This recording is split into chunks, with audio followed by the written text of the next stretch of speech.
जय गुरुदेव. आजच्या या सिद्ध समाधी योग कार्यक्रमाच्या परिचय कार्यक्रमाला तुम्हा सर्वांचं हृदयपूर्वक स्वागत करतो.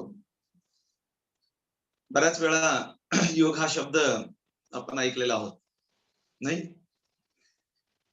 योग करावा, योगायोग येतो, होय की नाही? जीवनात योग असायला पाहिजे, काहीतरी मिळायचं असेल तर आपल्याला योग असायला पाहिजे, वगैरे वगैरे. प्रश्न असा येतो की योग कुणी करावा? योग असावा लागतो, योग करावा लागतो ना? योगाशिवाय काम होत नाहीयेत असं ऐकतो आपण. पण प्रश्न असा येतो की योग कुणी करावा?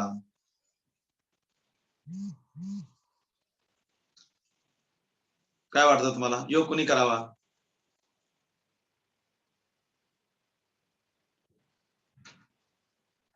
सगळं स्थिर झालं. प्रश्न कळाला का माझा? योग कुणी करावा?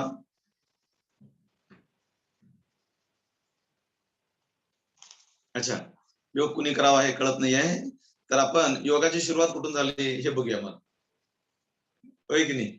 आणि कुणी केली सुरुवात, का केली, आणि त्यांनी योग केल्यामुळे त्यांना काय मिळालं, तर त्याही गोष्टी आपल्याला आवश्यक असेल तर आपण योग करूया, नसेल तर आपल्याला त्याची काही गरज नाही आहे. ओके. सामान्यपणे योग हा शब्द आल्यानंतर सर्वसामान्यांच्या डोळ्यासमोर नजर समोर काय येतं की योगाची सुरुवात पतंजली ऋषींनी केली. योगाचे आद्यकर्ता मूलपुरुष पतंजली आहेत असं म्हटलं जातं, है की नाही? यस. मग पतंजलींच्या पूर्वी योग होता की नव्हता? पतंजलींच्या ही पूर्वी योग होता की नव्हता? मग पतंजलींनी जर योगाची सुरुवात केली असेल, पतंजली जर ऋषी योगाचे मूल पुरुष असतील, तर मग पतंजलींच्या पूर्वी योग नव्हता असं झालं ना? तर पतंजलींच्या पूर्वीही योग होता. ओके. मग सुरुवात कुठून झाली, कशी झाली हे आम्हाला कसं कळतं? तर भगवद्गीतेचा जर आधार धरायचा असेल, ओके, तर भगवद्गीतेमध्ये श्रीकृष्ण अर्जुनाला सांगतो, अर्जुना, योग म्हणजे काय हे सर्वात पहिल्यांदा मी सूर्याला सांगितलं. सूर्यानं यक्षवाकू राजाला सांगितलं, यक्षवाकूनं मनु राजाला सांगितलं. असं योग जे आहे राजेशाही परंपरेत चालत आलं. ओके. एका राजानं दुसऱ्या राजाला, दुसऱ्या राजानं दुसऱ्या राजाला सांगितलं. ओके. मध्य काळामध्ये कुठंतरी तो लुप्त पावला. अर्जुना, परत एकदा सांगतो, ऐक, योग म्हणजे काय आहे. असं भगवद्गीतेमध्ये कृष्ण सांगतो. म्हणजे योगाचे मूल पुरुष आहेत. सगळ्यात पहिल्यांदा भगवान विष्णू पासून सुरुवात झाली. पहिले स्टुडंट कोण? योगाचे फर्स्ट स्टुडंट सूर्य भगवान, सूर्यनारायण. ओके. मग नंतर राजेशाही परंपरेत आलं, राजाने राजाला सांगितलं. ओके. मग योग कुणी करावा या प्रश्नाचं उत्तर आपल्याला काय सापडलं थोडस, तर योग फक्त राजे लोकांनी करावा. योग ऍक्च्युली सर्वसामान्यांच्यासाठी नाहीये. जी लोक राजे आहेत त्यांच्यासाठी योग आहे. आपण राजे कोणाला म्हणतो? ज्यांना कुठल्याही कष्टाशिवाय जे हवं आहे ते सहज प्राप्त होतं, त्यांना आपण राजा म्हणतो ना, होय की नाही? आता त्याला काय कष्ट नाहीये, सगळं आयतं मिळायला लागलंय, तर आपण काय उपमा देतो त्यांना? ते काय घ्यावं, राजा आहेत म्हणून, होय की नाही? मग राजे लोकांनी योग करावा. मग आपल्यापैकी, तुमच्यापैकी किती लोक राजशाही घराण्यातले आहात?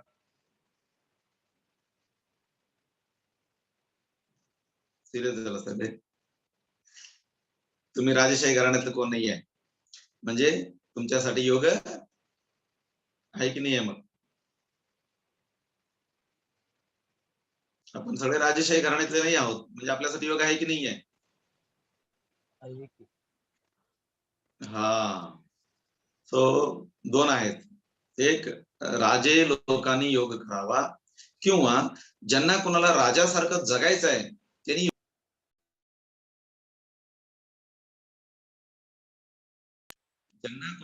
राजासारखं आहे त्यांनी योग करावा. आता राजासारखं जगणं म्हणजे काय, तर ज्या गोष्टी यापूर्वी आपल्याला मिळवण्यासाठी आपण खूप कष्ट करत होतो, आता त्या गोष्टी आपल्याला सहज प्राप्त करून देतं ते म्हणजे योग. म्हणजे आता आपल्या आयुष्यामध्ये आपण काही काही गोष्टी आपल्याला हव्या आहेत, ओके, आणि त्या हव्या असणाऱ्या गोष्टी मिळवण्यासाठी आपण खूप कष्ट करत आहोत. उदाहरणार्थ, कोणाची तब्येत वाढलेली आहे, हा,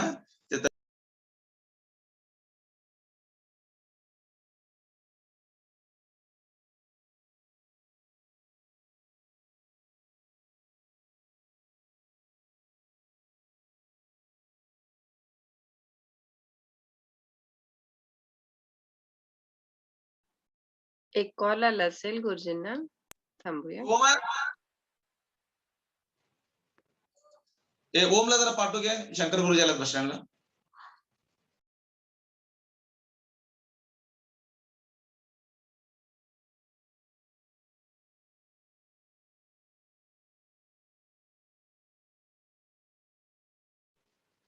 हा, सॉरी. ज्या ज्या गोष्टीसाठी आपण कष्ट करत आहोत त्यातून सहज मार्ग मिळवण्यासाठी योग आहे. ओके, वजन कमी करण्यासाठी आपण कष्ट करत आहोत, तर योगामुळे आपलं वजन सहज कमी होणार आहे. आजार कमी करण्यासाठी आपण कष्ट करत आहोत, होय की नाही, आता आजार आपले सहज कमी होऊन जातील. ओके, मनशांती मिळवण्यासाठी आपण कष्ट करत आहोत, होय की नाही, तर मनशांती आपल्याला सहज मिळून जाईल. मेमरी वाढवण्यासाठी आपण कष्ट करत आहोत, तर आपली मेमरी आता सहज वाढत आहे. रिलेशन मेंटेन करण्यासाठी, टिकवून ठेवण्यासाठी आपण खूप कष्ट करत आहोत, तर आता रिलेशन सहज टिकून राहतील, अधिक अधिक दृढ बनतील, जास्तीत जास्त प्रेमळ बनतील. म्हणजे आपल्याला जे जे हवं आहे जीवनामध्ये, त्या सर्व गोष्टी सहज प्राप्तीचा राजमार्ग म्हणजे योग आहे. मग आता योग कोणी करावा? योग कोणी करावा? ज्यांना जीवनात जे काय मिळवायचं आहे ते सहज मिळवायचं असेल तर त्यांनी योग करावा, है की नाही. मग कधी करावा योग? बरेच लोक सांगतात माझी पण करायची खूप इच्छा आहे, पण सध्या कामाचं व्याप जरा जास्त आहे, है की नाही. रिटायर्ड झाल्यानंतर मी जरा निवांत राहतो, तेव्हा केलं तर चालतो. मग कधी करावा योग? रिटायर्ड झाल्यानंतर. योग कधी करावा? रिटायर्ड झाल्यानंतर करायचं का?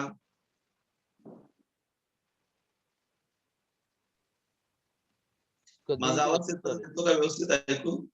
येतो येतो. अच्छा, कारण सगळ्यांनी व्हिडिओ ऑफ ठेवल्यामुळं.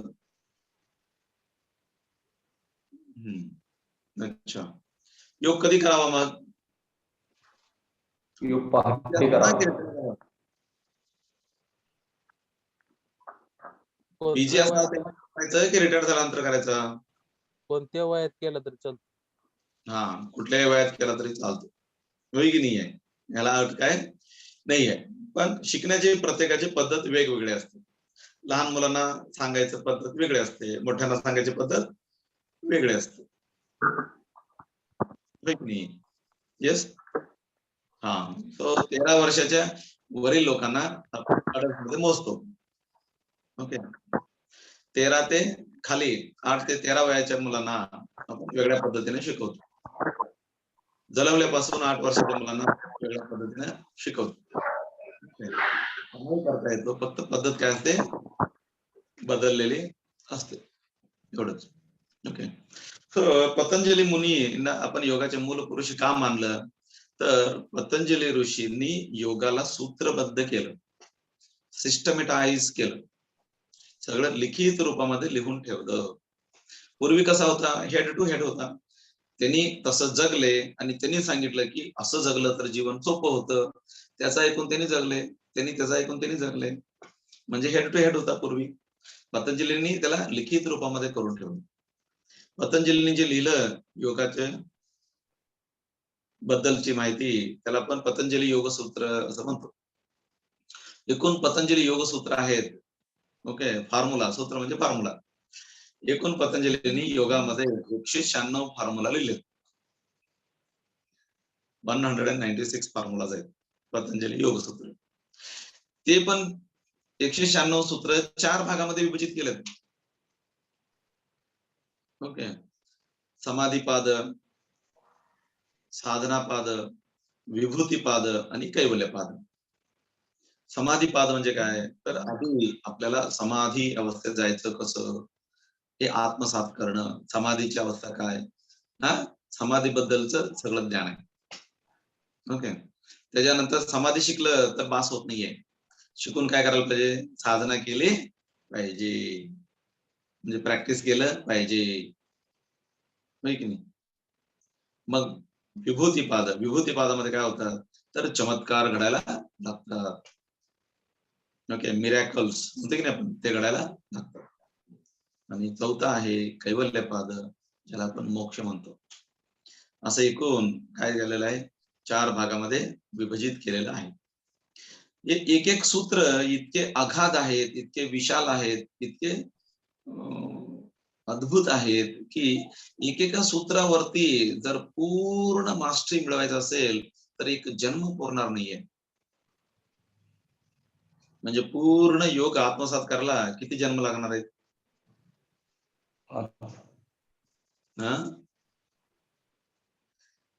एक एक सूत्र आत्मसात करायला एक जन्म पुरणार नाही म्हणाले मी.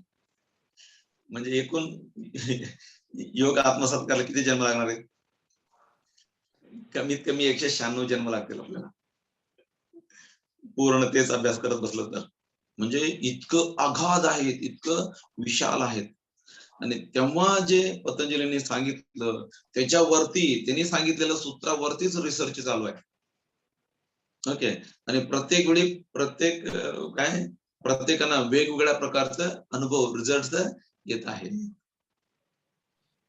ओके, रिसर्च अजून थांबलेलं नाही. ओके, प्रत्येकाने वेगवेगळे अनुभव यायला लागलेत, वेगवेगळे रिझल्ट यायला लागलेत.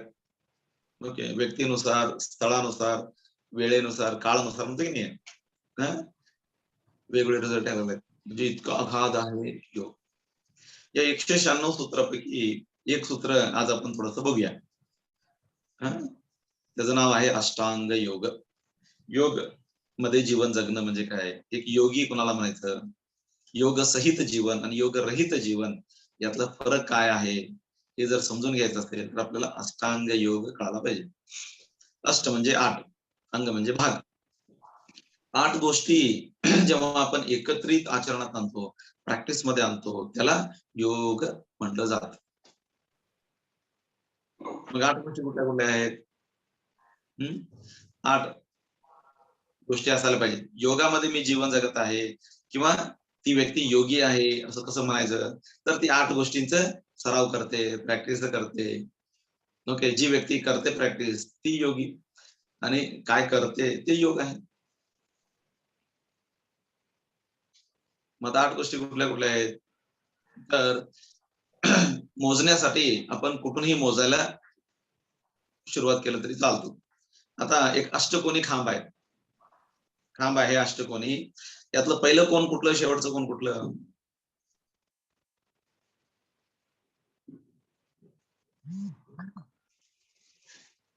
अष्टकोनी खांब आहे किंवा तुमच्या समोर एक अष्टकोनी चित्र आहे. ओके, त्या अष्टकोनातलं पहिलं कुठलं आणि शेवटचं कुठलं? तुम्ही जिथून मोजताय की नाही आहे तेच पहिलं.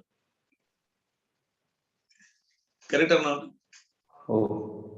हा, तसं योगाचे पण अष्टांग आहेत, कोण कुठून मोजतंय तेच पहिलं होऊन जात. तरी पण आपण सुरुवात कुठून तरी करायला पाहिजे आणि समजुतीसाठी सोपं असलं पाहिजे. म्हणून 8 पैकी काय सांगतात, तर यम, नियम, आसन, प्राणायाम, प्रत्याहार, धारणा, ध्यान, समाधी असे एकूण योगाचे 8 अंग आहेत. 8ही अंगानिशी आपण जीवन जगत असेल तर त्याला योग म्हणायचं, आणि कोण जगतो त्याला आपण योगी म्हणायचं. बरेच लोक घरात भांडण झालं काय तर बायकोला धमकी देतात काय म्हणून, लई ताप द्यायला लागले, मी सगळं सोडून कुठं जातो, हिमालयात जातो आणि योगी होतो बघ म्हणून. होय की नाही. आता तुमचं पोरग आलं आणि म्हणलं पप्पा सगळे डॉक्टर होतात, इंजिनियर होतात, वकील होतात, ओके, पण मला असं वाटतं की मी योगी व्हावा. मग लगेच तुम्ही तथास्तु म्हणून आशीर्वाद देताय? नाहीये. का नाही? सगळे जर म्हणत असेल डॉक्टर होतात, इंजिनियर होतात, वकील होतात, तर मी पप्पा योगी होतो म्हणलं तर तुम्ही हो म्हणता का नाही म्हणता काय? हो म्हणताय की नाही म्हणताय?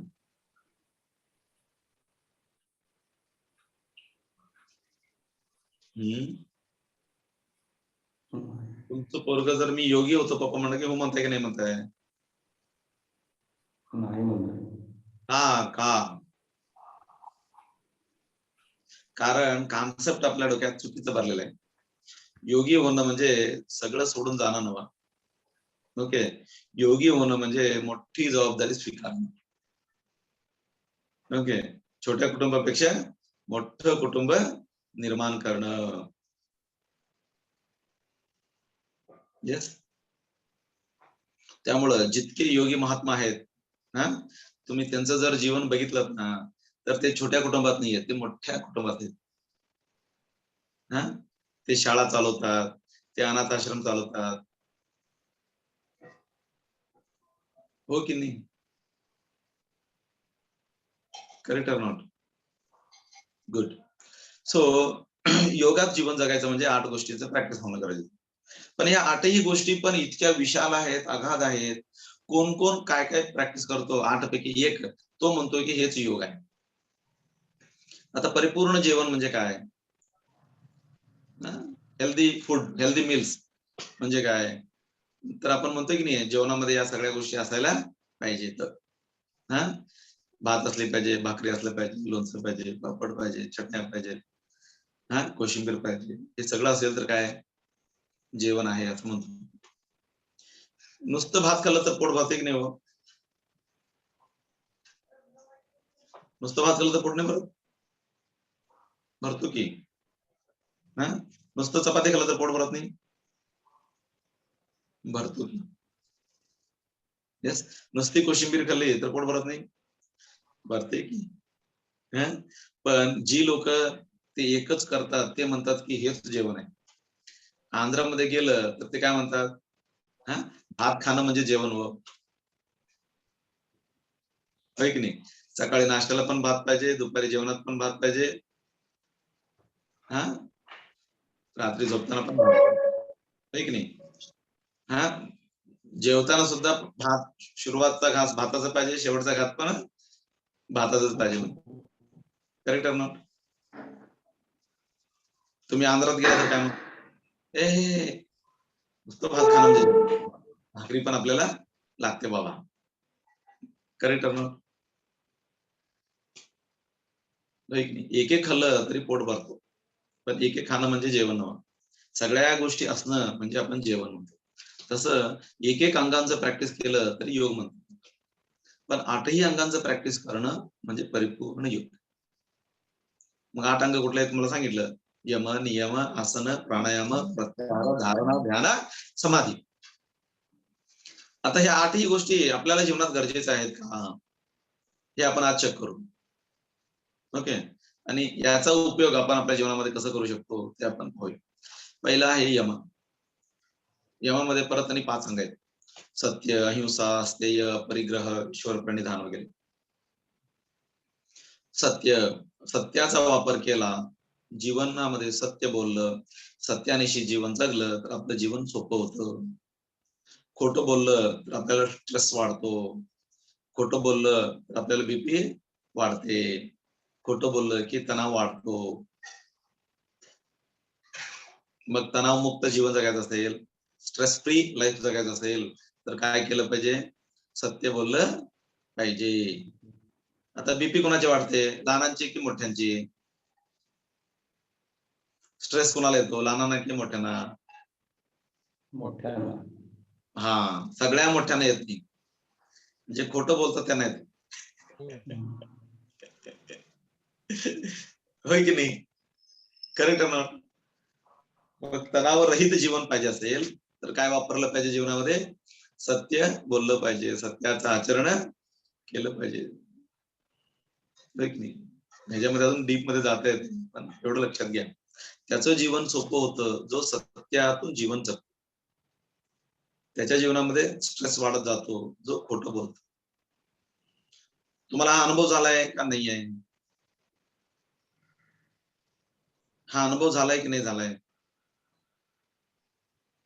सिरियस झाला? तुम्हीच खरं सांगा, खोटं बोलल्यामुळे जीवन चांगलं झालंय की खरं बोलल्यामुळे जीवन चांगलं झालंय? खरं बोलल्यामुळे. अरे मग कुठपर्यंत आपलं जीवन सोपं होतं, सुटसुटीत होतं, आपल्याला जे हवं आहे ते सहज प्राप्त होत होतं, तर तिथपर्यंत आपण सत्यामध्ये होतो. जेव्हा जीवनामध्ये आपल्याला एक एक एक एक त्रास यायला लागले, ओके, तर आपलं जीवन सत्यातून असत्याकडे निघालेलं आहे. दुसरा आहे हिंसा करायची नाही. हिंसा सुद्धा दोन प्रकारची असते, नाही की नाही? शारीरिक हिंसा सुद्धा हिंसाच आहे, मानसिक हिंसा सुद्धा हिंसाच आहे. इतरांना टोचून बोलणं सुद्धा एक प्रकारची काय आहे? हिंसाच आहे. जैन धर्मामध्ये गेला तर अहिंसेला परमो धर्म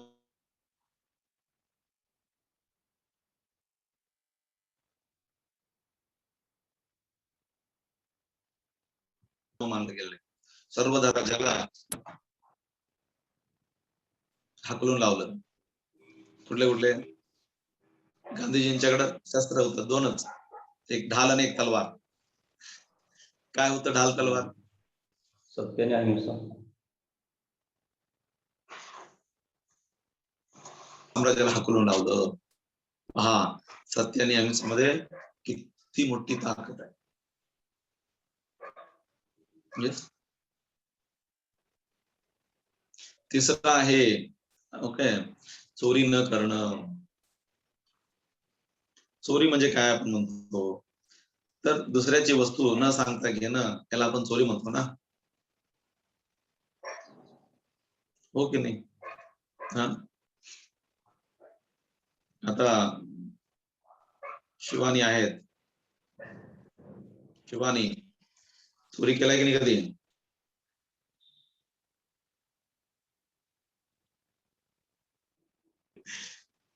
केलाय की नाही केलंय? ते म्हणतात काय हो, आम्हाला डायरेक्ट तुम्ही ऐकायला काय आलं म्हणलं तर चोर म्हणता काय? हो तरी म्हणा, नाही तरी म्हणा. केलंय की नाही केलंय? मान हलवून सांगा, केलंय की नाही केलंय? केलंय. बघा, प्रामाणिक आहेत, स्वीकारलं त्यांनी, होय की नाही? मालक आले, कपडे काढून ठेवले, ओके, संध्याकाळी, आणि सकाळी जाताना गडबडीनं कपडे घालून तसंच गेले. आणि त्याने आंघोळ करायला गेल्यावर तुम्ही त्यांच्या खिशातनं पैसे काय केलं, पाकिटमधनं काढून घेतलं आणि गडबडीने ते पाप गेले. आणि तिथं हॉटेलमध्ये सगळ्या मित्रांना बोलवलं होतं, होय की नाही? हा, नाश्ता वगैरे करायला. आणि बिल द्यायच्या टायमाला पाकिटमध्ये पैसे नव्हते. मग जीवन त्यांचं चांगलं झालं की त्रासदायक झाला? हा, होय की नाहीये? मग काय करायला पाहिजे होतं? घ्यायचं असेल तर सांगून घ्यायला पाहिजे होतं, होय की नाही? एक तर सांगून घ्यायला पाहिजे होतं, किंवा घेतल्यावर सांगायला पाहिजे होतं जाण्यापूर्वी.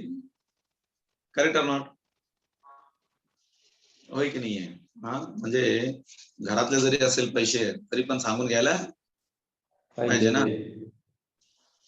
Correct or not? चौथा आहे अपरिग्रह, सॉरी, अधिक संग्रह न करणं. सामान्यपणे आपण गरजेपेक्षा जर जास्त संग्रह केलं तर आपल्याला सोपं जाते की त्रासदायक होतो? जेवढं गरज आहे तेवढं आपल्या सोबत असावा, गरजेपेक्षा अधिक असेल तर आपल्या जवळ ते नसावा. आता आहे ना माहेरी जायचंय शिवानीना 4 दिवसासाठी. ओके, मग जायचंय माहेरी म्हणताना तिथं सगळ्या मैत्रिणी वगैरे भेटतात ना, बहिणी वगैरे येतात ना, गल्लीतले सगळे भेटतात ना 4 दिवसामध्ये. म्हणून इकडून जाताना नवऱ्याच्या घरात जेवढे कपडे होते, साड्या, ड्रेस, ओके, 50-60 जोडी सगळे घेऊन गेल्या. कारण तिथं जेव्हा गेल्यानंतर सगळ्यांना दाखवायला पाहिजे ना, माझ्या नवऱ्यानं कुठल्या कुठल्या साड्या आणल्या, किती नमुन्याचे ड्रेस मला आणून दिल्यात. म्हणून 50-60 जोडी ड्रेस जर तुम्ही घेऊन गेलात तर तुमचा प्रवास सुखद होतो की त्रासदायक होतो? त्रासदायक होतो. मग सुखद प्रवास व्हायचा असेल तर केवढा संग्रह असावा? जेवढं गरज आहे तेवढं आपल्या सोबत असावा, अधिक आपल्या संग्रही नसावा. होय की नाही?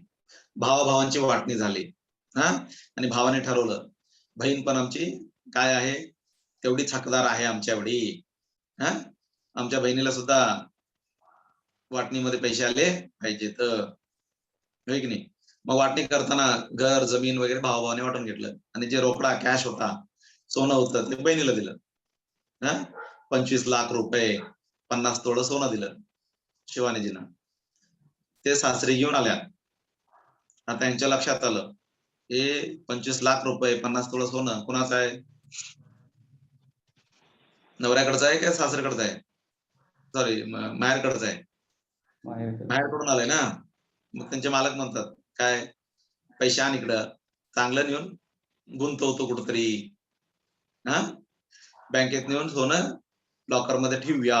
त्यांनी म्हणतात हे माझ्याच पैशावर डोळा आहे का तुमचा? तुम्ही काय कधी दिला नाही, मी काही हात लावायला देत नाही कोणाला. म्हणून तुम्ही बाजारात भाजी आणायला जात असताना 25 लाख रुपये आणि 50 तोळं सोनं घेऊन जायचं. देवाला जायचं असेल तर 25 लाख रुपये 50 तोळं सोनं घेऊन जायचं. चालेल का असं केलं तर? सुखद आहे की त्रासदायक आहे? त्रासदायक आहे. मग सुखद व्हायचं असेल तर काय करायला पाहिजे?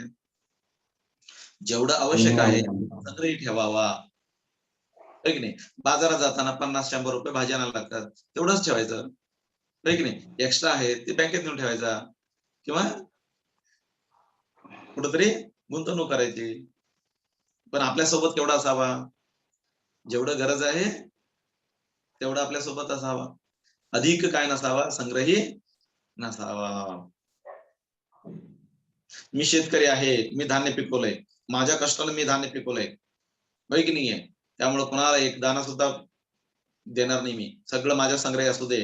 म्हणून सगळं धान्य तुम्ही घरात ठेवून घेतलं तर पुढच्या वर्षीपर्यंत काय होऊन जाईल? खराब होऊन जाईल. होय की नाही? मग केवढं संग्रही ठेवायचं? आपल्याला जेवढं गरज आहे तेवढं ठेवावं आणि जे एक्स्ट्रा आहे, अधिक आहे, ते काय करायचं? विकायचं ना. ज्यांना गरज आहे त्यांना द्यायचं. विकायचं नसेल तर वेअर हाऊस मध्ये नेऊन ठेवायचा. पाचवा आहे ईश्वर प्रणिधान, म्हणजे देवावरती श्रद्धा भक्ती असली पाहिजे. होय की नाही? दुसरा आहे नियम. नियम म्हणजे काय? जे केलंच पाहिजे आहे की नाही त्याला नियम म्हणतात. जे केलंच पाहिजे त्याला नियम म्हणतात. कंपल्शन म्हणतो ना. होय की नाही? मग एकूण 5 नियम सांगतात पतंजली. नियमांचं पण पालन केलं पाहिजे. काय? शौच, संतोष, तपस, स्वाध्याय, ब्रह्मचर्य. शौच म्हणजे शुचिर्भूत राहिलं पाहिजे, क्लिनिनेस. शौच सुद्धा 2 प्रकारचं आहे, आंतरिक आणि बाह्य. दोन्हीपैकी कुठलं महत्वाचं आहे? आंतरिक शौच आणि बाह्य शौच. क्लीन करणं, स्वच्छ होणं, आतून की बाहेरून? तर दोन्हीकडून पाहिजे. नुसतं बाहेरून स्वच्छ केलं तरी चालत नाही, नुसतं आतून केलं तरी चालत नाही. दोन्हीकडं क्लीन पाहिजे. शौच. संतोष, आनंदी राहायला पाहिजे. तुमच्या जीवनात काय पण असू दे प्रॉब्लेम, तुम्ही कसं पाहिजे? आनंदी पाहिजे. 36 आट्या घालून फिरलं तर चालत नाही. यस, काय पाहिजे? तुम्ही सदैव आनंदी असलं पाहिजे. ओके. कुणाचं जीवन जास्त सुखद चाललेलं आहे, जी लोक आनंदी आहेत त्यांचं. एक बाळ एका दिवसाला किती वेळा स्माइल करतो माहितीये का तुम्हाला? छोटस बाळ एका दिवसाला किती वेळा स्माइल करतो? कमीत कमी 3000 वेळा स्माइल करतो. आता बाळाची तुलना जर केली तर तुम्ही एका दिवसाला किती वेळा स्माइल करताय?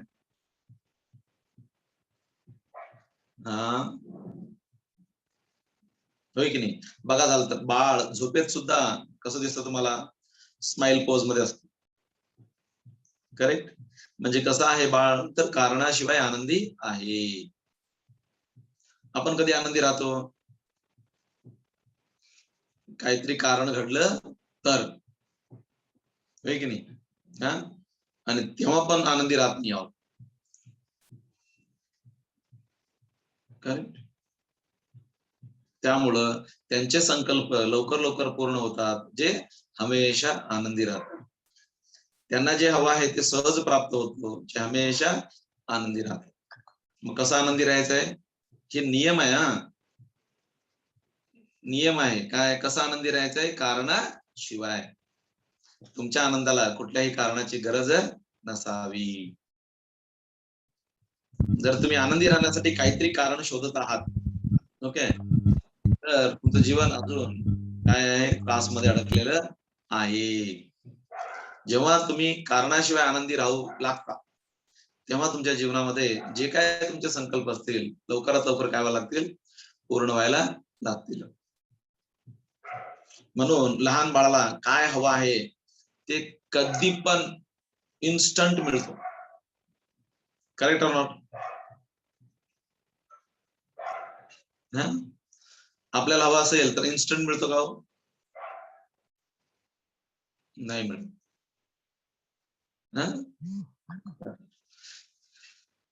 तिसरं आहे तपश्चर्या. ओके, प्रत्येकाने दैनिक थोडी तपश्चर्या केली पाहिजे. तपश्चर्या कोण करतं? तपश्चर्या कोण करतं?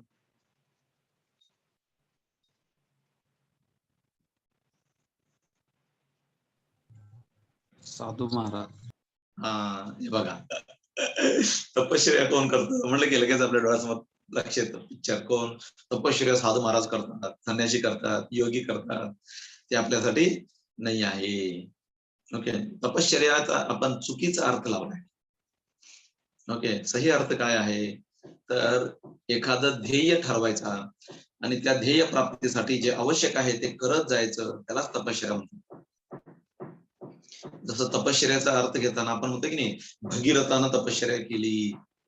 भगीरथ तपश्चर्या म्हणतो नाही.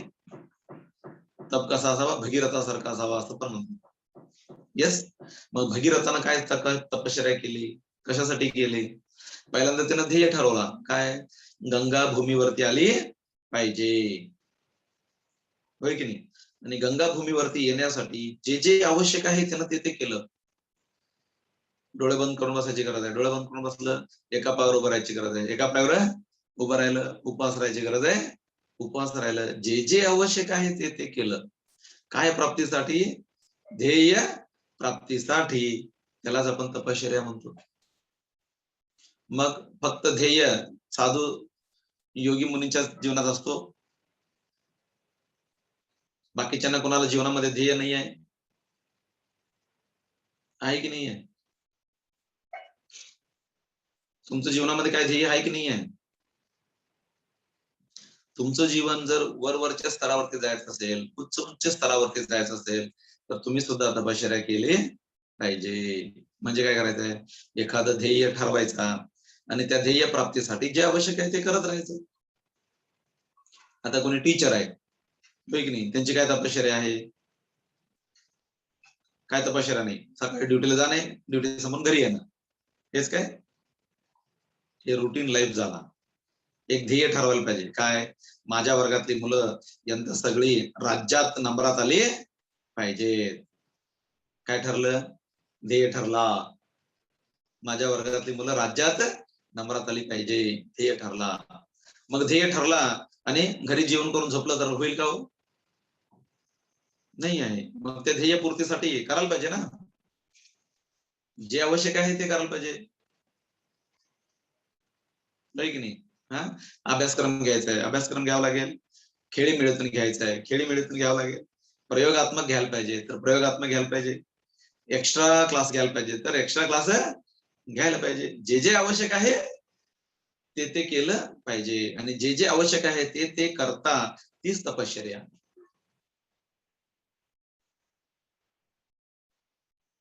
बिझनेस करत असाल तर काय जसं चालतंय तसं चालू दे का?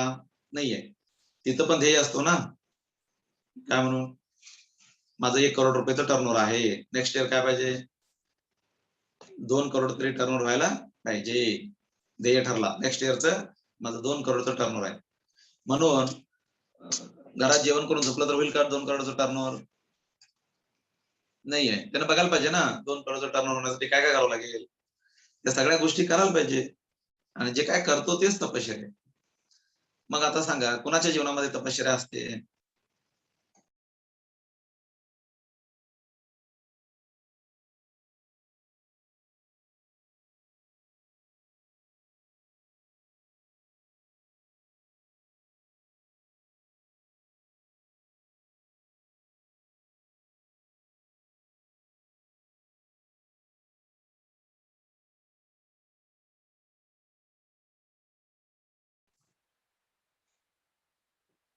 मिनिट.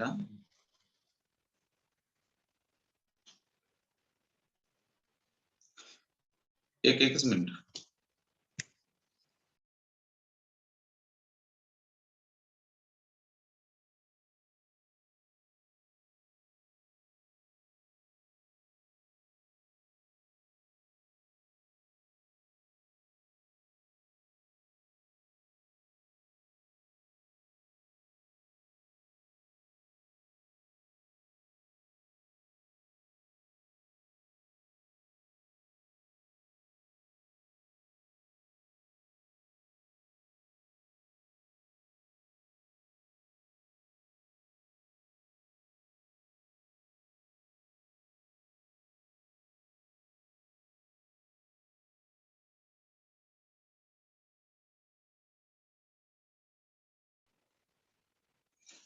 सॉरी.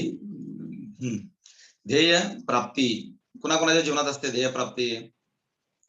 जो कोणी व्यक्ती आपल्या जीवनामध्ये एखादं ध्येय ठरवतो आणि त्या ध्येय प्राप्तीसाठी जे आवश्यक करतो त्याचं जीवन आहे त्याहीपेक्षा उच्च उच्च स्तरावरती जात राहतं. मग कोणी कोणी तपश्चर्या करावी? फक्त साधू संन्याशाने? प्रत्येकाच्या जीवनात तपश्चर्या आहे ना. आता मीनाक्षी म्हणतात मी घरी राहते, हा, घर संसार सगळं सांभाळते, माझी काय तपश्चर्या आहे?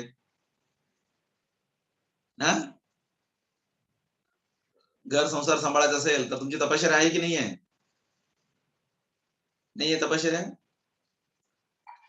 आहे ना, होय की नाही? ध्येय ठरवायचा काय की येणाऱ्या 2 वर्षामध्ये 2 तोळं सोनं घेतो. ध्येय ठरलंय की नाही? मग घर चालवायला मला किती पैसे देतात? एवढे देतात, होय की नाही?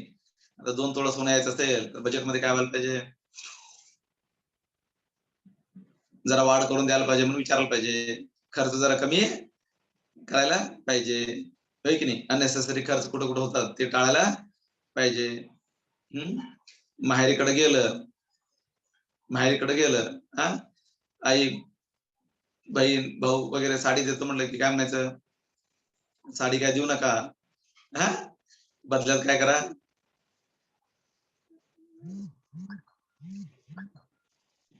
पैसे द्या, होय की नाही? आणि तेवढं साडीचेच किमतीचे पैसे देऊ नका, अजून जरा एक्स्ट्रा ऍड करून द्या, होय की नाही? मग आईला हळूच म्हणताय काय ते जुनं दागिने आहेत बघ ते काळ पडून तसंच पडल्यात बघ डब्यात, हा, ते ठेवण्यापेक्षा मला पण काय कर जरा वापरते दे मला, होय की नाहीये? मग हे सगळं काय चाललेलं आहे? तपश्चर्या चालू आहे. म्हणजे प्रत्येकाच्या जीवनात काय असलं पाहिजे? तपश्चर्या असली पाहिजे. हा नियम आहे, हा, लक्षात घ्या. कंपल्शन आहे. ओके. स्वाध्याय रोज नवीन काहीतरी शिकत गेलं पाहिजे. माणसानं आयुष्यात प्रत्येक दिवशी, प्रत्येक वेळी, प्रत्येक क्षणी नवीन काहीतरी शिकत गेलं पाहिजे. त्याचं जीवन उच्च स्तरावरती जातो जो नवीन शिकतो. Okay, everyday. ती लोक तिथंच राहतात जे शिकायला तयार नाहीयेत. ओके, आमचं पण जीवन असं चालतं. येस, बऱ्याच लोकांनी सांगितलं ऑनलाईन मध्ये क्लास घेता येतं नाही, त्याचा इफेक्ट येत नाहीये वगैरे वगैरे. पण इफेक्टिव्हली क्लास कसं घ्यायचा आहे हेही काय करायला पाहिजे, शिकायला पाहिजे. आता रिझल्ट आमच्या सगळं उलट झालं. ओके, ऑफलाईन पेक्षाही डबल चांगल्या पटीने रिझल्ट ऑनलाईन मध्येच यायला लागले. म्हणजे काय करायला पाहिजे, कसं घ्यायचंय तेही शिकायला पाहिजे ना. येस, प्रत्येक गोष्ट आयुष्यामध्ये नवीन काहीतरी शिकलं पाहिजे ज्याच्यामुळे आपलं जीवन उच्च स्तरावरती जातं. मग किती तास आहेत दिवसामध्ये, तर 24 तास आहेत मला देवाने दिलेले. त्यातले 8 तास स्वतःसाठी वापरा, 8 तास पोटासाठी वापरा. पोटासाठी म्हणजे नोकरीसाठी, कामासाठी, व्यवसायासाठी. ड्युटी आवर सुद्धा नोकरीचे 8 तासच आहेत ना. 8 तास नोकरीसाठी, 8 तास स्वतःसाठी, मग उरले 8 तास आपल्याला शिकण्यासाठी वापरायचे. 8 जर नसेल तर ऍटलिस्ट 4 तास, 4 जर नसेल तर ऍटलिस्ट 2 तास. प्रत्येक दिवशी जर मी 2 तास रोज नवीन काहीतरी शिकतो असं जर तुम्ही ठरवलं तर तुमचं जीवन कुठपर्यंत जाईल? आहे तिथं राहील की उच्च स्तरावरती जाईल? अति उच्च स्तरावरती जाईल जीवन. येस, त्यामुळं मला काय येत नाही म्हणून लेबल लावून ठेवायचा नाहीये. काय करायचंय, each and every day something learn new. आता आपल्या मीनाक्षी घरात स्वयंपाक करतात, त्यांनी लेबल लावून आल्यात बाहेर येताना, काय म्हणून, आमच्या आई वडिलांनी मला जेवढं शिकवलंय मी तेवढंच करणार, होय की नाही, बाकीचं मला काही येत नाही, मी काय करत नाही म्हणलं तर मालक वेळोवेळी घरी येतात का जेवायला? नाहीये. मग व्यवस्थित मालक घरी यायचं असेल जेवायला तर काय करायला पाहिजे, नवीन पदार्थ काहीतरी बनवलं पाहिजे, तरच आवडीने येणार ना, हो की नाही? तेच करा, पण त्यात काहीतरी नवीन क्रिएटिव्ह असणं गरजेचं आहे, होय की नाही? म्हणजे नवीन काहीतरी शिकत जाणं आवश्यक आहे.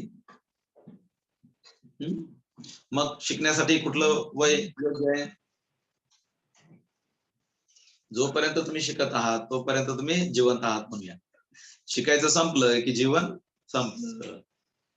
येस येस, लेवल लावून ठेवायचं नाही, काय म्हणून, मला काही येत नाही, मला काही जमत नाही म्हणायचं नाही. काय करायचं, येस, हेही करून पाहतो, तेही करून पाहतो. Correct or not? म्हणजे त्यातनं नवीन काहीतरी शिकत जाणं गरजेचं आहे. स्वाध्याय, ब्रह्मचर्या. ओके, ब्रह्मचर्या म्हणजे काय, ब्रह्मत्वाकडे चर, देवाकडे जाण्याचा मार्ग आक्रमित करतो. शेवटी आपल्याला पुढे जायचंय, मोक्ष मिळवायचा आहे म्हणतो ना. शेवटी काय पाहिजे तुम्हाला, मोक्ष पाहिजे म्हणताय की नाही? मग शेवटच्या घाईला मोक्ष पाहिजे म्हणून मिळेल का? तुम्ही सुरुवातीपासून कसं पाहिजे तसं वागा, होय की नाही, आणि शेवटच्या घाईमध्ये देवा मला मोक्ष दे म्हणजे दिल काय मोक्ष? नाहीये. महात्मा गांधीजींना गोळी लागली बंदुकीची. बंदुकीची गोळी लागल्यानंतर काय म्हणले, काय म्हणले महात्मा गांधीजी बंदुकीची गोळी लागल्यानंतर, ऐक मेलो को कोणतरी वाचवा ग मला, म्हणले काय? नाही म्हणले. काय म्हणले, हे राम, हे राम. एवढं मृत्यू समोर असेल आणि बंदुकीची गोळी लागला असेल तर तोंडातनं हे राम आला असेल तर त्याने आयुष्यामध्ये किती वेळा हे राम म्हणलं असेल?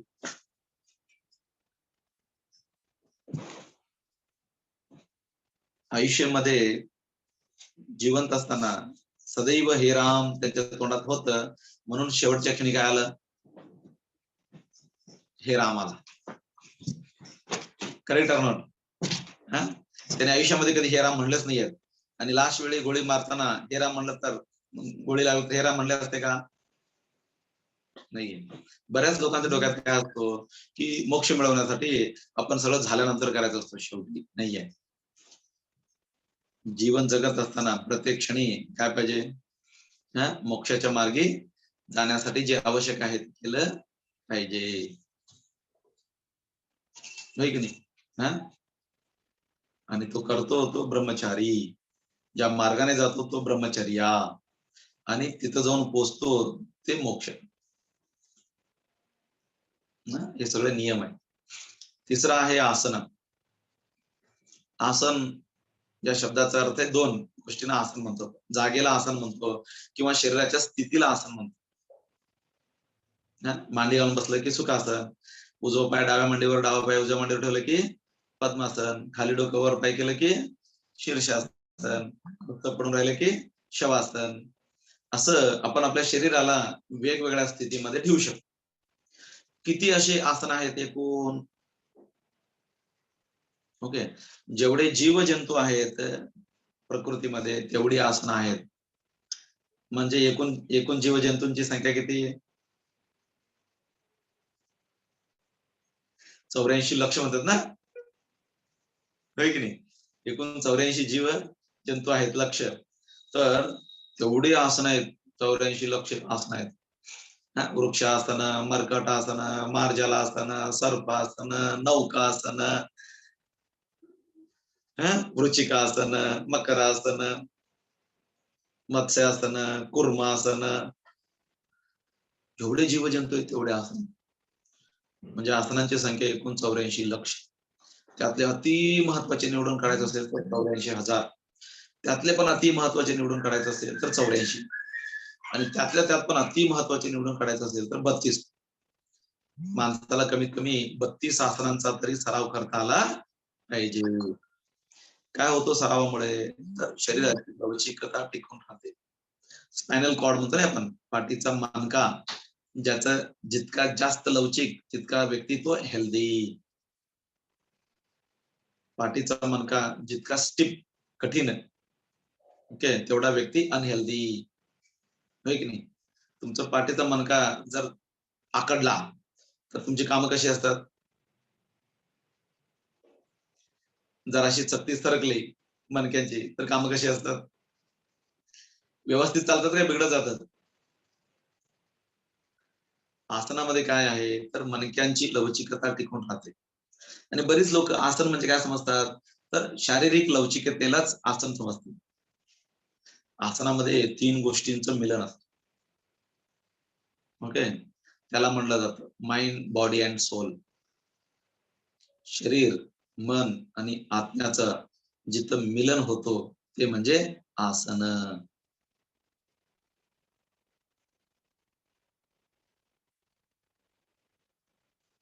नॉर्मली आपलं फक्त माइंडच असतो, सॉरी असते फ्लेक्झिबल, माइंड तिथं नसतोच, होय की नाही. सोल तर लय लांब राहून गेलं. तिन्ही गोष्टी एकत्र पाहिजेत. Mind, body and soul connect व्हायला पाहिजे.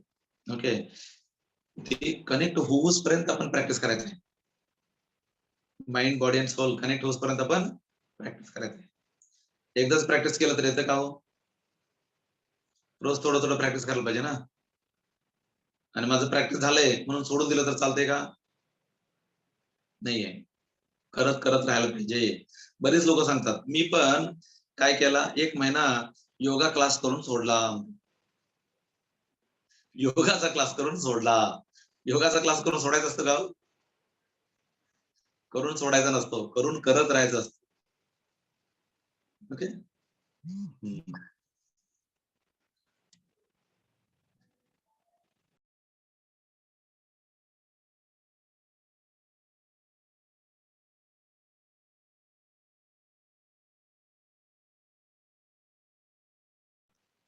So mind, body and soul connect व्हायला पाहिजे. ओके, तिथपर्यंत आपण सराव करायला पाहिजे, जिथं mind, body and soul connect होईपर्यंत. मग कसं ओळखायचं? तर पतंजली ऋषींनी एका वाक्यात सांगितलं, काय? स्थिरम सुखम आसनम, स्थिरतापूर्वक सुखकारक स्थिती तुम्हाला प्राप्त झाली पाहिजे. म्हणजे एका विशिष्ट अशा स्थितीमध्ये तुम्ही स्थिर राहिलं पाहिजे आणि ती स्थिरता तुमची सुखकारक झाली पाहिजे. सुखकारक म्हणजे तुम्हाला हितावह वाटलं पाहिजे, मस्त वाटलं पाहिजे, बरं वाटलं पाहिजे. आता असं न करताना आपल्याला स्थिती सुखावह वाटते की त्रासदायक वाटते? उदाहरणार्थ तुम्हाला सांगितलं होतं, घाला पद्मासन, है की नाही? पद्मासन घालताना सोपं जाते की जड जाते? जड जातो, है की नाही? मग बसायचं एक 15 मिनिटं, अर्धा तास, तर काय होतं? आणि जरा जास्त त्रास होतो, है की नाही? मग काय व्हायला पाहिजे होता? तुम्हाला पद्मासनात स्थिर बसता आलं पाहिजे. बसल्यानंतर तुम्हाला हितावह, सुखकारक वाटलं पाहिजे. ओके, अशी अवस्था तुम्ही प्राप्त केली तर म्हणायचं आसन मला प्राप्त झालं. आता शरीराला अशा विशिष्ट अशा स्थितीमध्ये आपल्याला ठेवायला जमतं का? तुम्ही म्हणाल एक स्थितीमध्ये आम्हाला ठेवायला जमते बघा, कुठलं? शवासन. आम्ही पाहिजे तर किती पाहिजे पडताना तेवढ्या वेळ काय करू शकतो? शरीराला स्थिर, सुखकर, हितावह ठेवू शकतो. पण सगळ्या आसनामध्ये कठीण आसन म्हणजे शवासन. बऱ्याच लोकांना काय वाटतं, शवासन म्हणजे नुसतं पडून राहणे. नाहीये, शवासन म्हणजे नुसतं पडून राहणे नाहीये. सगळ्यात कठीण आसन आहे ते शवासन. ओके, त्यामुळं कमीत कमी 32 आसनं तरी काय करता आली पाहिजे, आपल्याला सराव करता आले पाहिजे. ओके, प्राणायाम चौथा आहे प्राणायाम. प्राण प्लस आयाम, प्राणावरती नियंत्रण पाहिजे. सगळ्यांना प्राण आहे आपल्याला माहित आहे, प्राणावर काय पाहिजे? नियंत्रण पाहिजे, आयाम पाहिजे, कंट्रोल पाहिजे. नाही काय होतो, सगळी कामं जर व्यवस्थित चालायचं असेल तर नियंत्रण असणं गरजेचं आहे. आता तुम्हाला कसं सांगू, प्राणाचं एक्झाम्पल व्होल्टेज मध्ये बोलतो. एक घराला किती व्होल्टचा लागतो व्होल्टेज? 220 व्होल्ट लागतो, है की नाही? 220 व्होल्टेजचं करंट घेतलं तर घरातल्या सगळ्या गोष्टी व्यवस्थित चालतात आपल्या, है की नाही? मग आपलं जीवन सुखकर होऊ दे, हितावह होऊ दे, चांगलं होऊ दे, आनंदी होऊ दे, म्हणून आपण करंट घेतल्यानंतर सोडून देत नाही. घरात वेगवेगळ्या वस्तू आणतो, टीव्ही आणतो, फ्रीज आणतो की नाही? येस.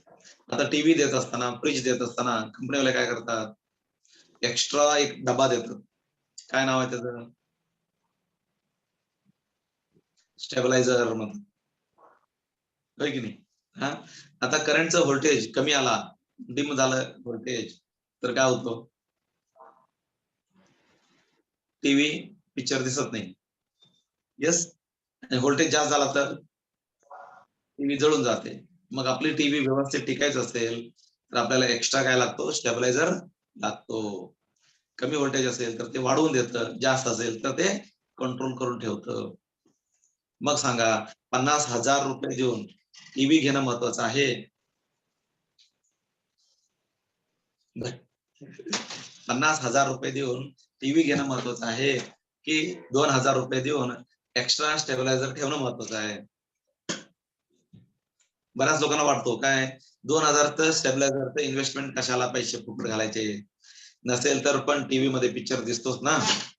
नसेल तर टीव्ही मध्ये पिक्चर दिसतो म्हणलं तर काय होईल?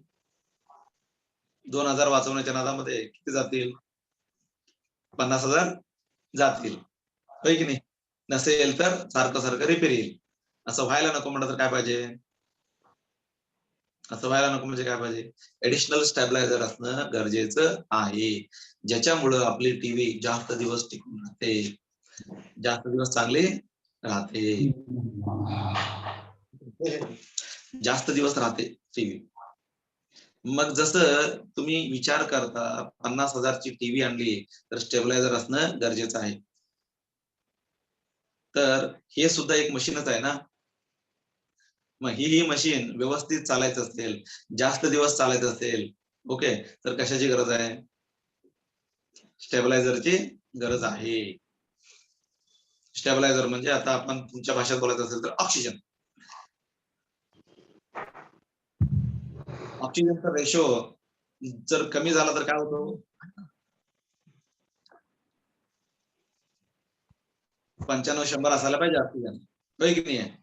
हा, 80 ला गेलं तर काय होतं? 75 ला गेलं तर काय होतं ऑक्सिजन? काय होतं? बरं वाटतं ना? ऑक्सिजन 75 ला गेलं तर बरं वाटतं का? सिरियस झालं. केवढे पैसे खर्च होतात होऊ देत, पण ह्यांचं ऑक्सिजन काय केलं पाहिजे? वाढलं पाहिजे, हो की नाही? आता पूर्वीपेक्षा जास्त कॉन्शियस आहेत कशाविषयी? ऑक्सिजन विषयी. करेक्ट ना?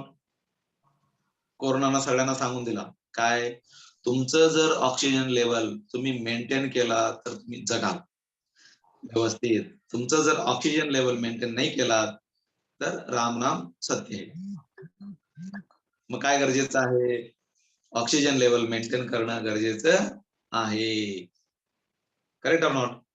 आणि हे ऑक्सिजन लेवल मेंटेन करण्याचं जे तंत्र आहे ते हजारो वर्षापूर्वी ऋषी मुनींनी सांगून दिलं, त्याचं नाव प्राणायाम. जर तुम्ही आता शास्त्र शुद्ध जाणीवपूर्वक व्यवस्थित ऑक्सिजन नाही घेतलात तर तुम्हाला पैसे देऊन घ्यावं लागतात. आणि एका दिवसाचं ऑक्सिजनचं खर्च परवा कोणीतरी सांगितलंय काय, तर 3 सिलेंडर लागतात एका माणसाला. एका दिवसाला 3 सिलेंडर लागतात छोटेसे, आणि प्रत्येकाचं 800 रुपये किंमत आहे. म्हणजे दर दिवशी तुम्हाला 2400 रुपयाचा ऑक्सिजन लागतो. मग आता तुम्ही सांगा शहाणपण कशामध्ये आहे? दररोज 2400 रुपये देऊन ऑक्सिजन घेण्यामध्ये शहाणपण आहे? हा, काय देवानं दिलंय फुकटमध्ये घेणं शहाणपण आहे? देवानं दिलंय फ्री मध्ये ऑक्सिजन घेणं जास्त शहाणपण आहे, होय की नाही? पण दुर्दैव काय आहे की आपल्याला श्वास सुद्धा व्यवस्थित घेता येत नाहीये. श्वास सुद्धा जाणीवपूर्वक शास्त्र शुद्ध पद्धतीने केलं पाहिजे. किती लोकांना श्वास करत असताना श्वसन करत असताना जाणीव असते? तुम्ही श्वसन करताय की नाही करताय? जाणीवपूर्वक करता का तसं आपोआप होत असतो? ते आपोआप होत असतो ना? यस. पण आपण जाणीवपूर्वक श्वसन केलं पाहिजे, त्याचंच नाव आहे प्राणायाम. फक्त 7 आसनं आणि 7 प्राणायाम शिकवून संपूर्ण जगाला रामदेव बाबांनी वेड लावला. यस. रामदेव बाबांच्याकडे गेलात तर त्यांच्याकडे तुम्ही विचारा, कुठल्याही समस्या घेऊन जा, पर्याय उत्तर काय सांगतात ते? या सगळ्या समस्याचं उत्तर काय आहे? तर प्राणायाम करा, आसनं करा. आणि ते पण किती? 7 प्राणायाम आणि 7 आसनं शिकवली. तेच उलट पुलट शिकवले. इथं कोल्हापुरात आलते की नाही तेव्हा मी पण गेलतो. पण आम्ही SSY मध्ये 12 प्राणायाम आणि 22 आसनं शिकवतो, ते पण 1 to 1. ओके, प्रचंड प्रभाव पडतो. प्राणायामामुळे रक्त शुद्धीकरण होतो, लंग्स कॅपॅसिटी वाढते, आणि जेवढं ब्लड प्युरिफिकेशन होतो तेवढा व्यक्ती हेल्दी असतो, आहे की नाही? आणि प्राणावरती आपलं बॅलन्स येतो, नियंत्रण येत.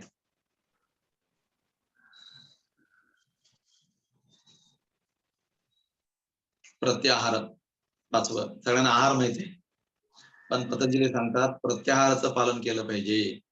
तुम्ही सगळे ऑर्डिनरी लोक आहात की विशेष व्यक्ती आहात?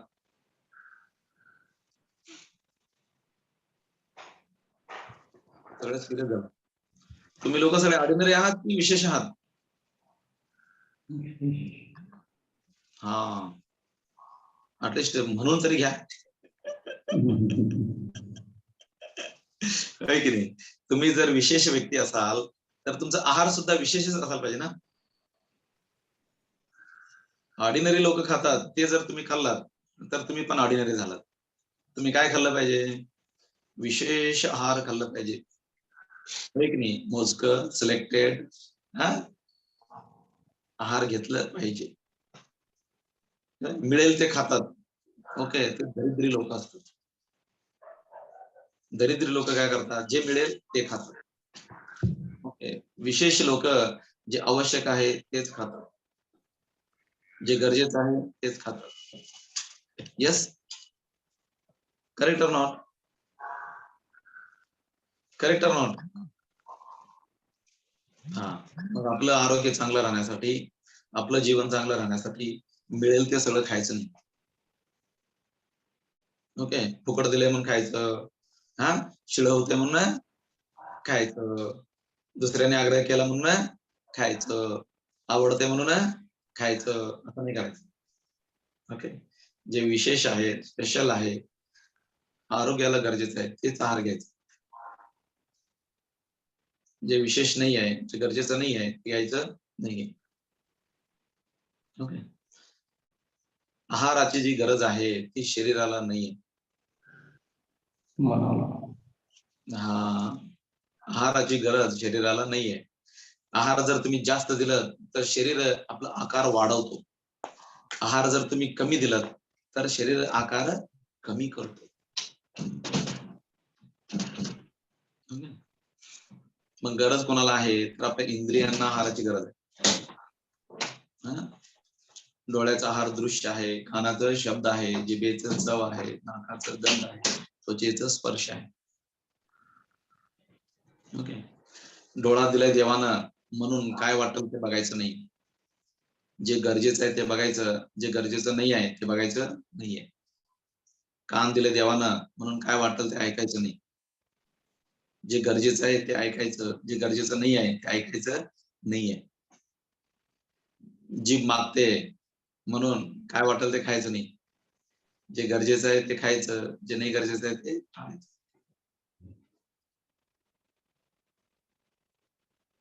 हे प्रत्याहार आहे, म्हणजे जे आवश्यक आहे ते पाहणं, अनावश्यक आहे ते टाळणं.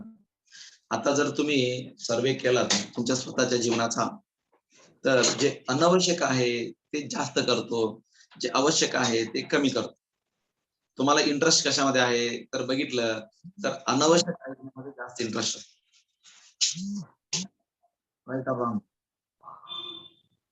आज तुम्ही किती लोकांना इन्व्हाइट केलात ना, हे SSY चं इंट्रोडक्शन आहे, या ऐकायला म्हणून. येस सर, नो बोलवलं की नाही? ते जीवनाला आवश्यक आहे, ऐकायला या म्हणलं तर नाही आले. पण 3 तास टीव्ही समोर बसून काय बघतील? पिक्चर बघतील. म्हणजे अनावश्यक गोष्टी पाहतील, पण आवश्यक गोष्टी पाहत नाहीत. अनावश्यक गोष्टी खातील, आवश्यक गोष्टी खात नाहीये. आहारामध्ये सुद्धा तुम्ही बघितलं तर जे आवश्यक आहे ते घ्यायला लागलाय की अनावश्यक आहे ते घ्यायला लागलाय?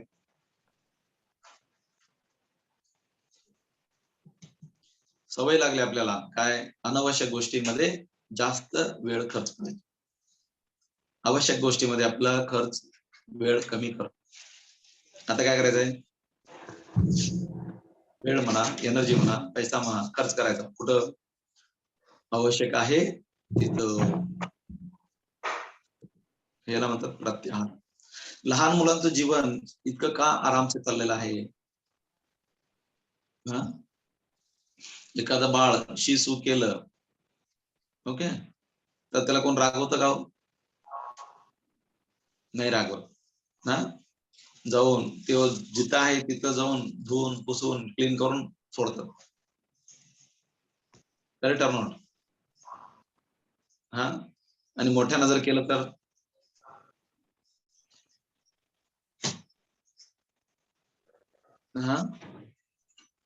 गप असतात की रागवतात?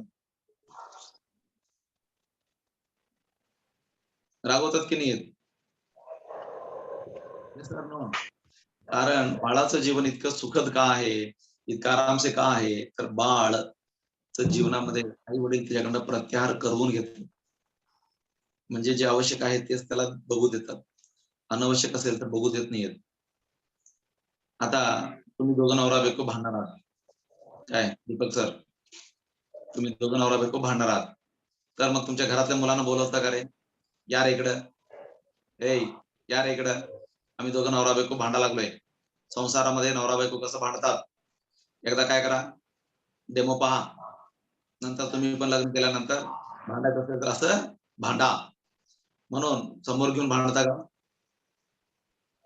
नाहीये. काय म्हणताय? ए ते पिंटूच्या घरी खेळायला जा म्हणून त्याला पाठवून देता मग भांडताना, हो की नाही? म्हणजे अनावश्यक गोष्टी बाळाने ऐकू नाही म्हणून त्याला बाहेर पाठवतो. म्हणजे तुम्ही त्यांच्याकडे करून घेता ना, होय की नाही? एखादी प्रेत यात्रा चालली तर छोटं बाळ पळून आलं बघायला काय चाललंय म्हणून, तर त्याला बघायला देता का? हे बघ तू आज कसा गेलाय, उद्या तू पण जाणार आहेस, हा मेल्यानंतर कसं घेऊन जातात एकदा बघून घे असं म्हणतो का आपण? नाहीये ना, ओढून आत घेऊन जातो, ए चल चल, चल, चल, चल, चल, चल, चल, चल, करतो. पण तेच समोरच्या घरावरती मोर नाचत असेल तर ते आत बसलं तर ओढून घेऊन जाऊन दाखवत आहे, हे बघ हे बघ हे बघ मोर किती छान नाचलाय म्हणून. म्हणजे बाळाच्या जीवनामध्ये प्रत्याहाराचं काय केलं जातं? पालन केलं जातं, म्हणून बाळाचं जीवन सुखद आहे. मग तुमचंही जीवन सुखद होईल कधी प्रत्याहाराचं पालन केलं तर. पण जसं बाळाकडून करून घेतलं जातं आई वडील, तसं तुमच्याकडनं पण करून घ्यायला पाहिजे कोणीतरी, होय की नाही? आता कंट्रोल राहिले का? कंट्रोल राहिले का आता? नाही राहिला ना. हा, प्रत्याहार पालन. 6वा आहे धारणा. धारणा म्हणजे या कानानं ऐकणं आणि या कानानं सोडणं काय नाहीये. जे आतापर्यंत ऐकलं ते जीवनामध्ये आचरणात आणणं म्हणजे धारणा. 7वा आहे ध्यान. ध्यान म्हणजे मनाला स्थिर करणं, एकाग्र करणं म्हणजे ध्यान. आता स्थिर मन आणि एकाग्र मन कुठं कुठं उपयोगी पडतं जीवनामध्ये? मनाची स्थिरता, एकाग्रता जीवनात कुठं कुठं उपयोगी पडते? जीवनाच्या प्रत्येक क्षणी, प्रत्येक ठिकाणी उपयोगी पडतं. काय? स्थिर असणारं मन आणि एकाग्र असणारं मन. हा, नजर हटी दुर्घटना घटी म्हणतात, है की नाही? हा, शरीर किंवा मन स्थिर नसेल तर दुर्घटना घडत जातात. शरीर आणि मन जर स्थिर असेल तर दुर्घटना घडत नाही. म्हणजे जीवनाच्या प्रत्येक क्षणोक्षणी स्थिर मन लागतो, एकाग्र मन लागतो. पण मनाची परिस्थिती काय आहे? मन स्थिर आहे का आपलं? मन म्हणलं की लगेच आपल्याला बहिणाबाईचं गाणं आठवतं. काय? मन वडाय वडाय उभ्या पिकातल डोरावानी. म्हणजे आपलं मन स्थिर नाहीये. एकाग्र म्हणजे अस्थिर मनाला स्थिर करणं गरजेचं आहे, एकाग्र करणं गरजेचं आहे. मग एका दिवसात होणार नाहीये, थोडे दिवस त्याला सवय लावायला पाहिजे. कारण इतके दिवस त्याला मोकाट सोडले ना, आता त्याला परत स्थिर करण्यासाठी जरा वेळ लागेल. हळूहळू हळूहळू हळूहळू मनाला काय करायचं राहतंय? स्थिर करत राहायचं. दॅट इज ध्यान.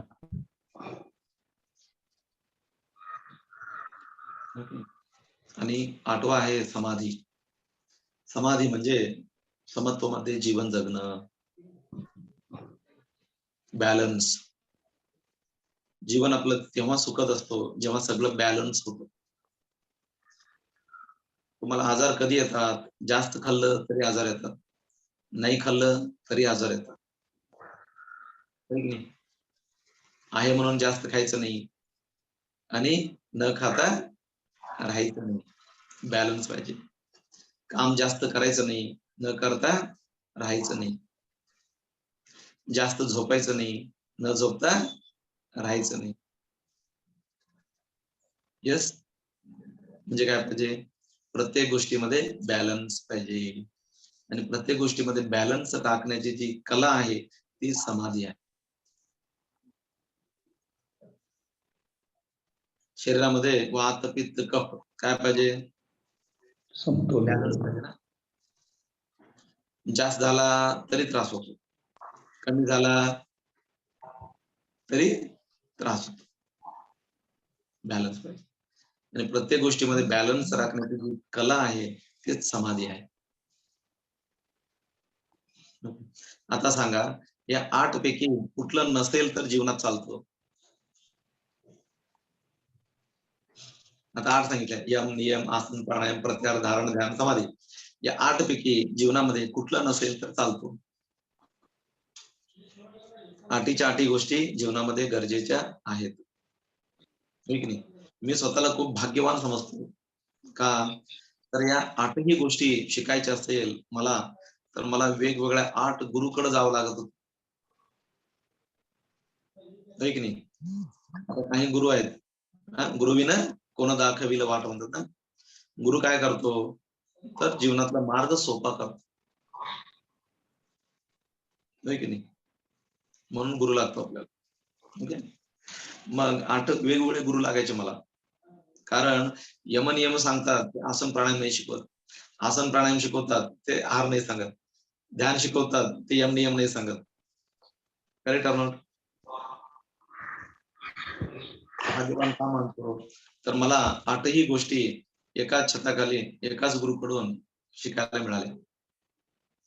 आणि 8ही अंगांची शास्त्रोक्त पद्धतीनं साधना करणं, आचरण करणं, प्रॅक्टिस करणं, त्याचंच नाव आहे सिद्ध समाधी योग.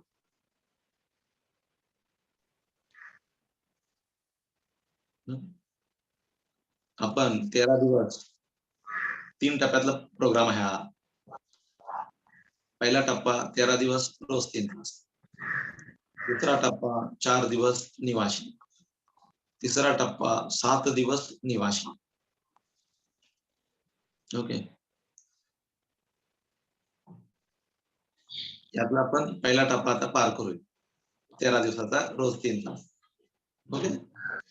ह्याच्यामध्ये या 13 दिवसामध्ये रोज 3 तासामध्ये तुम्हाला 3 गोष्टी शुद्ध करून मिळतात. पहिलं शरीर शुद्धी, दुसरं प्राणशुद्धी आणि तिसरं मनशुद्धी. जेव्हा 4 दिवस निवासी शिबिरला याल, तेव्हा शरीर, प्राण, मन आणि अंतःकरण शुद्धी होते. आणि जेव्हा तुम्ही परत एकदा 7 दिवस निवासी शिबिरला याल, तेव्हा शरीर, प्राण, मन, अंतःकरण आणि भाव 5 गोष्टी शुद्ध होतात.